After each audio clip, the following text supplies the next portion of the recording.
Hold up.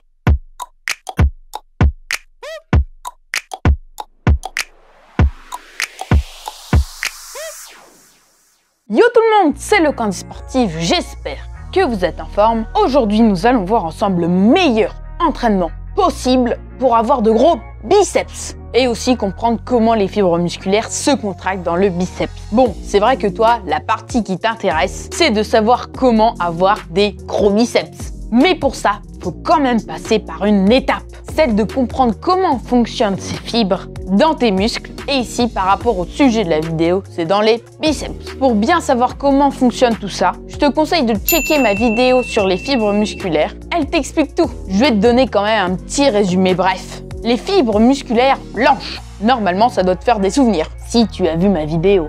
Alors, les fibres musculaires blanches sont des fibres à contraction rapide, donc utilisées pour des actions rapides et intenses. Ces fibres sont dotées d'une très grande force, tandis que les fibres rouges, elles, sont très faibles, mais ont une énorme endurance. C'est logique, car quand tu fournis un effort physique, par exemple du soulevé de terre, eh bien, tu vas pas pouvoir le faire pendant 1 heure. Eh bien, c'est parce que si tu le faisais pendant 1 heure, tu utiliserais tes fibres rouges qui n'ont pas de force. Donc, ce serait impossible. Les fibres sont très importantes lorsque tu fais une séance, car c'est elles qui composent le muscle. Le nombre de fibres musculaires est conditionné génétiquement. Ça veut dire qu'on est à peu près avec tous le même nombre de fibres musculaires. Mais attention, faut pas confondre ceci avec les fibres blanches et rouges, car cela dépend des personnes. Mais par exemple, certains peuvent naître avec 70% de plus de fibres rouges que de blanches et inversement. Ensuite, nous allons passer à l'entraînement pour les bras. Il faut tenir compte que l'entraînement doit contenir plusieurs aspects. D'un, selon la morphologie du bras. Si tu as un bras déjà assez large, avec une endurance musculaire assez élevée, ou l'inverse. De deux, donc comme je disais, le niveau de fibres musculaires. Plus de rouge, plus de blanche, ou l'inverse, etc. Troisièmement, les exercices.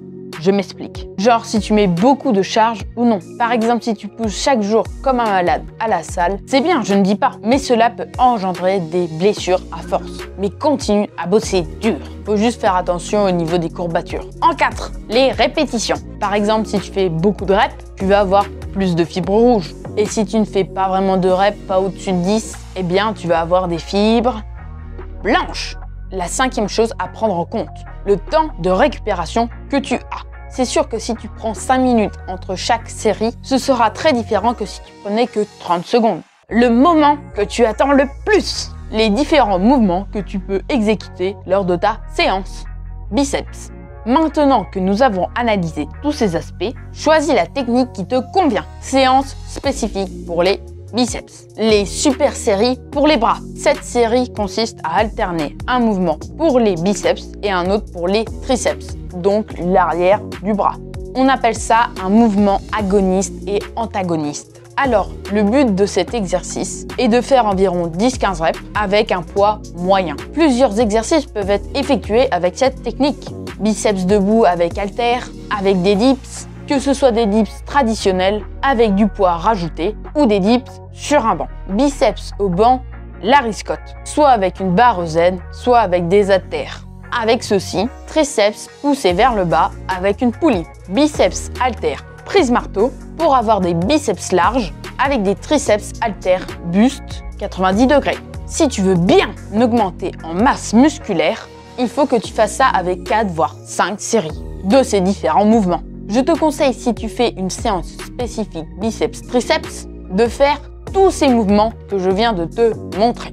Comme je l'ai dit tout à l'heure, fais entre 10 et 15 répétitions. Si tu ressens des courbatures après cette séance, eh bien c'est super. Cela veut dire que tu as bien travaillé. Moi, je ne prends jamais les courbatures comme une contrainte, car comme je l'ai déjà dit dans d'autres vidéos, les courbatures sont la preuve que tu as bien bossé. N'oublie pas de faire des efforts pour avoir un beau physique et de t'entraîner régulièrement.